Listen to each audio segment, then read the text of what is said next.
Assalamualaikum warahmatullahi wabarakatuh. Hai teman-teman, perkenalkan nama saya Agni Hidayatus Sabila dari kelas 10 IPA 7. Dan di sini saya sebagai ketua kelompok dari kelompok 1 yang akan menjelaskan tentang sejarah, perkembangan, corak atau motif, cara pembuatan dan juga cara pemasaran dari batik Solo. Langsung aja yuk kita lihat videonya. Halo teman-teman, di sini saya akan menjelaskan tentang sejarah batik Solo. Sejarah batik Solo tidak lepas dari pengaruh keraton. Batik Solo bermula pada masa kerajaan Bajang lebih dari 4 abad yang lalu. Seperti diketahui, kerajaan yang merupakan kelanjutan dari dinasti Demak tersebut memindahkan pemerintahannya dari Demak Bintaro ke Pajang. Pada awal abad 20, batik sudah menjadi identitas perekonomian masyarakat Jawa. Pada masa ini telah memasuki era industrialisasi dan terbentuknya para pedagang. Salah satu organisasi yang terkenal yaitu Sarekat Dagang Islam yang dipelopori oleh Kiai Haji Samanhudi. Beliau memiliki jaringan dagang yang kuat hingga ke Kudus, Surabaya, Gresik, Tuban, Cirebon, Bogor, hingga ke Batavia luar Jawa. Salah satu distributornya adalah Hos Cokro Aminoto yang menjadi tokoh dalam organisasi Sarekat Dagang Islam. Warahmatullahi wabarakatuh. Saya perkenalkan, nama saya Adam Falepi dari kelas 10 IPA 7 akan mempresentasikan tentang perkembangan tradisi batik Solo. Perkembangan tradisi batik di Solo berawal dari peran Kiai Ageng Henis yang memperkenalkan batik di Desa Laweyan. Tradisi ini mulai berkembang pada masa kerajaan Panjang sekitar tahun 1568. Batik Solo pun tak lepas dari pengaruh keraton, terutama ketika kerajaan Mataram terbagi menjadi dua. Sri Susuhunan Pakubuwono III memerintahkan kepada abdi di keraton untuk membuat motif gagrak Surakarta. Meski pada awalnya menjadi kesenian yang tumbuh di dalam keraton, tetapi seiring berjalannya waktu, kesenian tradisi batik Solo berkembang di luar kerajaan keraton. Masyarakat sekitar pun meniru cara motif kerajaan keraton untuk kepentingan pribadi. Kebanyakan motif batik Solo berhubungan dengan nilai-nilai ajaran agama Hindu Jawa. Beberapa di antaranya memiliki simbol meru, gunung, api, naga, burung, dan lidah api. Sekian dari saya dan Falepi. Assalamualaikum warahmatullahi wabarakatuh. Assalamualaikum warahmatullahi wabarakatuh. Saya Rizka Revalina Indrian dari kelas 10 IPA 7. Saya akan menjelaskan tentang corak atau motif batik Solo. Nah, yang pertama yaitu motif batik parang. Motif batik parang ini merupakan salah satu motif batik yang paling tua di Indonesia.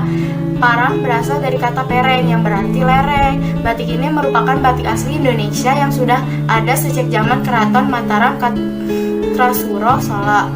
Makna yang terkandung dalam batik parang ini adalah tentang nasihat agar seseorang mengenakan batik ini tidak pernah menyerah, kokoh seperti batu karang yang selalu diterjang ombak lautan.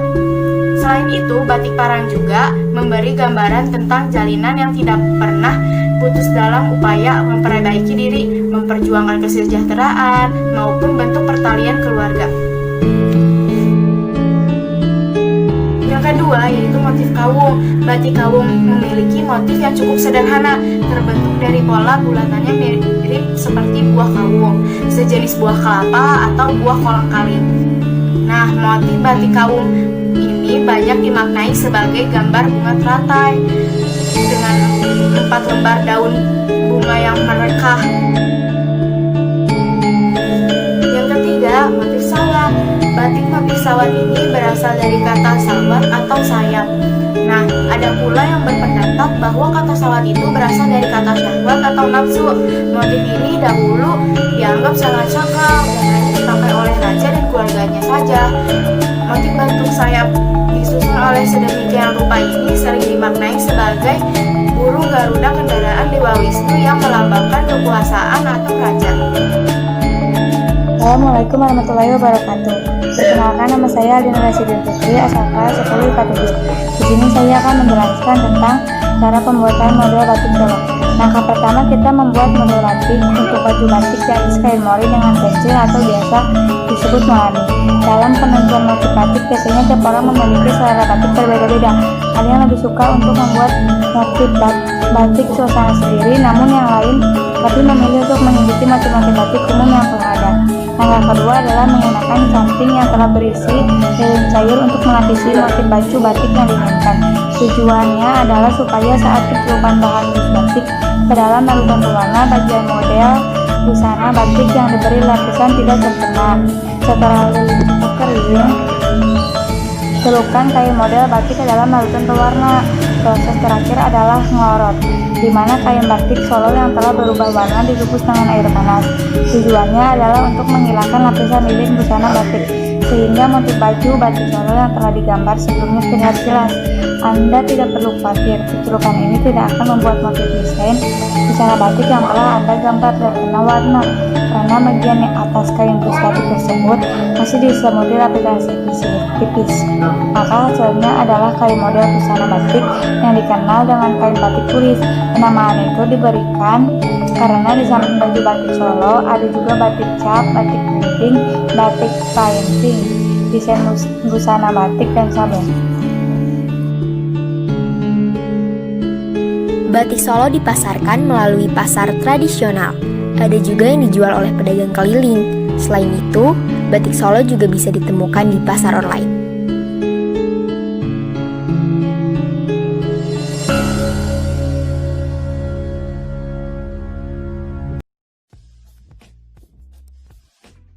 Assalamualaikum warahmatullahi wabarakatuh. Perkenalkan, nama saya Daya Kelvin dari Ketua Kelompok 2 yang membahas tentang batik Jogja yang disusun oleh 4 orang, yaitu Ananda, Dandi, dan Andika. Di sini saya akan menjelaskan tentang sejarah adanya batik Yogyakarta. Salah satu khas oleh-oleh yang diburu oleh para wisatawan saat berkunjung ke Jogja yaitu adalah batik. Kain ini yang beragam motif, yang akar kata tepatnya adalah tik, yang adalah cara untuk menitik suatu lilin atau malam di alat yang bisa disebut canting. Menurut pendapat lain, batik juga mengacu pada dua hal, yaitu pertama teknik pembuatan dan juga motif. Antara dua itu, batik di Jogja merupakan dua hal yang batik dan Jogja merupakan dua hal yang tidak bisa dipisahkan, karena sudah sejak lama sebelum UNESCO menetapkan batik adalah asli Indonesia pada tahun 2 Oktober tahun 2009 silam. Ia menjadi kelengkapan busana baik untuk sehari-hari maupun upacara adat. Namun kini juga sudah merambah ke dunia interior ruangan, bahkan beberapa orang menggunakannya batik sebagai investasi untuk mengumpulkan uang mereka. Keberadaan batik khas Yogyakarta tidak terlepas dari sejarah berdirinya Mataram, kerajaan Mataram Islam yang dibangun oleh penama Senopati. Selama perjalanannya membangun Islam, ia banyak bersandar di pantai untuk beristirahat dan melihat pemandangan, dan akhirnya dijadikan batik. Karena warisan budaya yang turut diperhitungkan dan ditandatanganinya perjanjian Giyanti pada tahun 1755 Masehi, yang dipisahkannya Mataram menjadi dua, yaitu Surakarta dan Yogyakarta. Dan batik itu menjadi khasnya Jogja karena kain yang ada di Mataram itu dialihkan semua ke Jogja setelah pembagian itu. Lalu selanjutnya untuk batik dulu dan sekarang, perkembangannya akan dibacakan oleh teman saya. Cukup dari saya. Wassalamualaikum warahmatullahi wabarakatuh. Dulu dan sekarang. Dulu batik hanya milik keraton saja. Membatik dulunya bagian dari pendidikan bagi putri bangsawan di lingkup keraton saja. Kala itu batik hanya dilakukan oleh kalangan bangsawan, dan pekerjaan membatik yang belum selesai boleh dibawa pulang. Hal ini membuat tradisi membatik dikenal luas oleh banyak orang. Berbeda dengan saat ini, mengenakan batik menurut identitas sosial sudah mulai memudar. Bahkan ada beberapa orang yang tidak tahu dan mengenakan motif-motif keraton dan larangan yang dulunya hanya digunakan oleh raja. Hal ini berimbas pada hal yang tidak pantas. Misalnya, ada yang menggunakan batik kematian pada upacara pernikahan. Motif ceplok gerompol. Batik Yogyakarta, motif ceplok ini mencakup berbagai macam desain geometris. Biasanya berdasar pada bentuk bunga mawar yang melingkar, bintang, ataupun bentuk kecil lainnya. Berbentuk pola yang simetris secara keseluruhan. Gerompol dalam kosakata Jawa memiliki arti berkumpul atau bersatu. melambangkan harapan orang tua akan hal semua yang baik berkumpul, yaitu rezeki, kerukunan hidup, kebahagiaan, dan ketentraman untuk kedua mempelai dan keluarga pengantin. Selain itu, gerompol juga bermakna harapan supaya kedua mempelai dapat berkumpul menjadi satu atau untuk mengingat keluarga besarnya saat kemanapun mereka pergi. Harapan yang lain adalah agar semua sanak saudara, para tamu undangan dapat menyatu sehingga pesta pernikahan berjalan meriah. Motif Yogyakarta motif lereng juga berupa pola baris diagonal di antara motif parang. Selain itu, banyak pola yang hanya berupa deretan garis diagonal sempit dipenuhi dengan seluruh lereng dari pola kecil.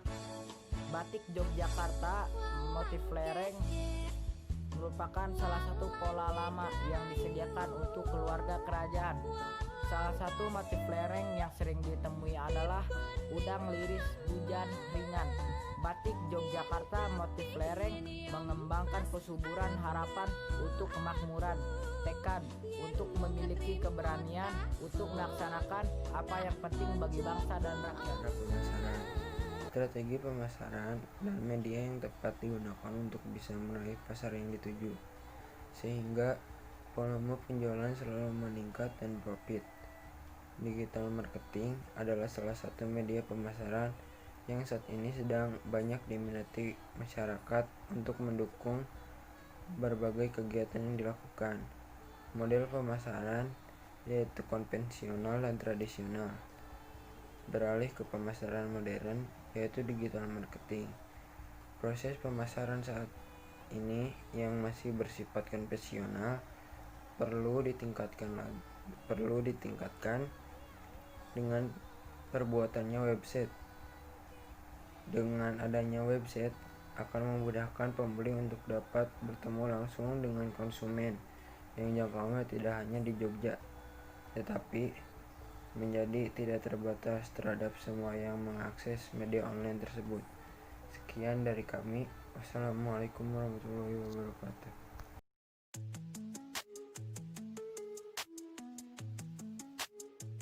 Assalamualaikum warahmatullahi wabarakatuh. Perkenalkan, nama saya Dinda Putih Permata dari kelas 10 IPA 7. Di sini saya akan menjelaskan tentang sejarah dan perkembangan batik Garut. Sejarah batik Garut berasal dari warisan nenek moyang yang berlangsung secara turun-menurun dan telah berkembang sebelum masa kemerdekaan Indonesia. Hingga pada tahun 1945, batik Garut populer dengan sebutan batik tulis Garutan yang mengalami masa kejayaannya antara tahun 1967 sampai 1985. Namun karena keterbatasan bahan dan modal serta lemahnya strategi yang diterapkan, maka pada generasi batik Garut mengalami penurunan karena adanya persaingan hebat antara produsen batik lain yang menggunakan teknik modern seperti printing dalam pembuatannya. Perkembangan batik Garut awalnya laris manis, hingga pada perkembangan berikutnya batik Garut mengalami penurunan. Hal ini disebabkan karena semakin pekatnya batik printing atau batik cap, kurangnya minat para generasi batik Garut pada batik tulis, ketidaktersediaan dan modal, serta lamanya strategis dalam pemasaran. Segitu saja yang dapat saya sampaikan. Selanjutnya akan disampaikan oleh teman saya. Terima kasih. Wassalamualaikum warahmatullahi wabarakatuh. Assalamualaikum warahmatullahi wabarakatuh. Nama saya Jaki Ahmad Mursidin dari kelompok 3 akan membahas corak atau motif batik Garut. Berdasarkan pemikiran yang melatar belakangi penciptaan batik Garut, maka motif-motif yang dihadirkan berbentuk geometrik sebagai ciri khas ragam hiasnya. Bentuk-bentuk lain dari motif batik Garut adalah flora dan fauna. Bentuk geometrik umumnya mengarah ke garis diagonal dan bentuk kaung atau belah ketupat. Warnanya didominasi oleh warna krem dipadukan dengan warna-warna cerah lainnya yang merupakan karakteristik khas batik Garutan. Sekian. Proses pembuatan batik Garut sendiri terdiri dari beberapa tahap. Secara singkat, proses ini meliputi pembuatan pola pada kain yang dibumbuhi lilin dan proses pewarnaan. Kemudian dilakukan proses penembokan menggunakan lilin untuk menutup bagian-bagian motif yang telah diberi warna agar tidak tertimpa oleh warna berikutnya. Dan yang terakhir adalah merorot, yaitu proses menghilangkan lilin yang menempel pada kain. Keterampilan ini dipelajari oleh para batik Garutan bersumber pada tata nilai dan sistem pengetahuan budaya lokal yang diwariskan oleh turun-temurun. Oleh karenanya, batik menjadi bagian dari budaya. Jadi, kesimpulan dalam pembahasan batik Garut itu sendiri yaitu memberi pengetahuan sejarah dan proses pembuatan batik Indonesia itu sendiri. Batik tak hanya dibuat di dalam Pulau Jawa, melainkan banyak pulau-pulau yang terdapat motif atau corak yang berbeda. Bahkan ada dalam satu wilayah, motif dan coraknya berbeda-beda dan sesuai daerahnya masing-masing. Assalamualaikum warahmatullahi wabarakatuh. Perkenalkan, nama saya Dina Fila Putri. Di sini saya akan menjelaskan bagaimana cara pemasaran batik Garut. Cara pemasaran batik Garut yaitu yang pertama, upaya branding melalui logo atau tagline. Yang kedua, media sosial sebagai kekuatan. Yang ketiga, pemasangan iklan di depan reklame. Yang keempat, membagikan brosur di sejumlah tempat umum. Yang kelima, menjadi sponsor bagi kegiatan lokal dan ikut serta dalam ajang pemasaran. Sekian dari saya. Wassalamualaikum warahmatullahi wabarakatuh.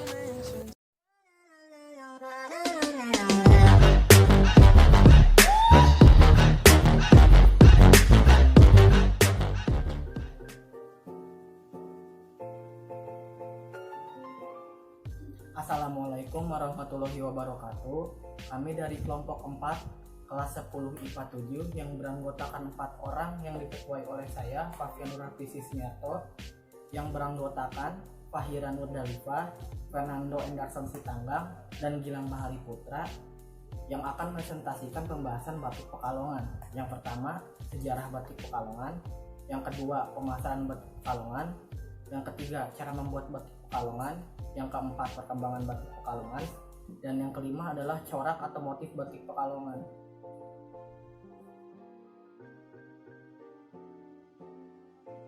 Halo semua, nama saya Fernando Endarson Sitanggang dari kelas 10 IPA 7. Saya ingin mempresentasikan tentang sejarah batik Pekalongan. Sejarah batik Pekalongan diawali dari batik yang dibuat oleh masyarakat Pekalongan yang kebanyakan tinggal di pesisir utara Pulau Jawa. Berbagai corak batik khas ini dihasilkan oleh beberapa orang Pekalongan hingga saat ini. Sejarah batik Pekalongan tidak tercatat secara resmi kapan mulai dikenal di Pekalongan. Namun menurut perkiraan, batik sudah ada di Pekalongan sekitar tahun 1800. Bahkan menurut informasi yang tercatat di Disperindak, pola batik itu ada yang dibuat 1802 seperti pola pohon kecil berupa bahan baju. Namun perkembangan yang signifikan diperkirakan terjadi pada tahun 1825 sampai 1830 di Kerajaan Mataram yang sering disebut dengan Perang Diponegoro atau Perang Jawa. Dengan terjadinya peperangan ini mendesak keluarga keraton serta para pengikutnya, banyak yang meninggalkan daerah kerajaan. Mereka kemudian tersebar ke arah timur serta barat. Kemudian di daerah-daerah baru tersebut, para keluarga serta pengikutnya mengembangkan batik asli di Pekalongan. Konon memiliki nilai historis yang berkaitan dengan pergolakan di zaman kolonial Belanda.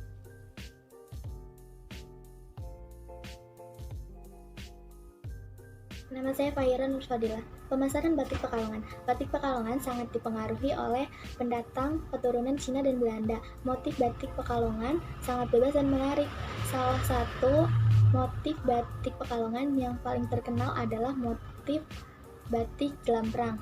Keistimewaan motif Pekalongan adalah para pembatiknya selalu mengikuti perkembangan zaman. Langkah pertama membuat batik Pekalongan adalah membuat desain, lalu lukis dengan cutting atau lalu dicelup dengan pewarnaan pertama. Jika sudah diberi warna, maka jemur sampai kering.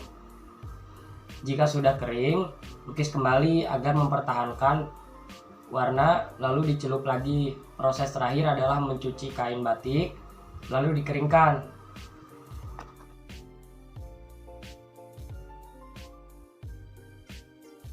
Perkembangan batik Pekalongan. Secara histori, batik sangat erat hubungannya dengan kerajaan Majapahit dan kerajaan Islam di Jawa pada masa dahulu. Pengembangan batik dengan gencar berlangsung di masa kerajaan Mataram pada tahun 1600 sampai 1700. Pada kurun waktu itulah batik meluas ke seantero Jawa untuk keperluan upacara dan busana bangsawan. Para seniman keraton menciptakan berbagai macam motif batik. Dengan semakin berkembangnya tren kehidupan ini, aneka desain baju batik semakin populer dan beragam. Tidak salah jika terdapat sebuah pernyataan bahwa dalam setiap lemari pakaian Indonesia pasti ada batik di dalamnya.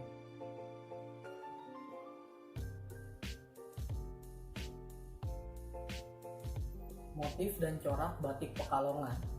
Batik Pekalongan memiliki ciri khas, diantaranya memiliki warna yang cerah, motif dipenuhi garis dan titik, bermayoritas bermotif bunga, memiliki motif khas keturunan Tiongkok, dan memiliki motif jelang perangan, yaitu motif titik dengan berbentuk geometris.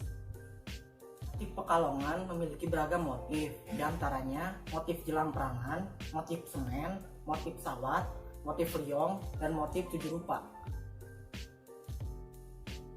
Sekian penjelasan dari kami. Mohon maaf jika ada kesalahan. Wassalamualaikum warahmatullahi wabarakatuh.